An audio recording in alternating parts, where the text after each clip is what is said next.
Mengaku pernah mengalami KDRT, begini komentar Barbie Kumalasari.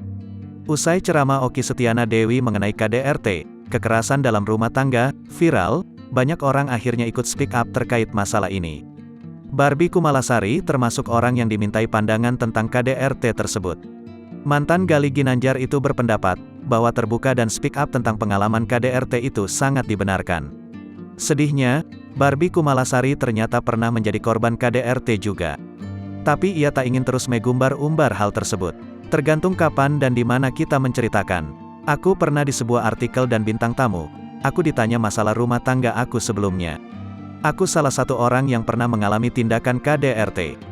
Tapi ya tidak baik juga diumbar terus-terusan, beber Barbie dilansir dari YouTube Kiai Haji Entertainment, Minggu, tanggal 6 Februari tahun 2022. Ketika satu kali ya oke lah dan tergantung tempatnya. Kalau memang membahas soal KDRT ya gak mungkin kita bohong, sambungnya. Barbie sendiri menganggap berbicara dengan keluarga ketika mengalami KDRT adalah hal yang penting. Tapi ia juga memperingatkan agar seseorang yang mengalami KDRT tak aji mumpung dengan menjual kisahnya dan berharap ingin viral.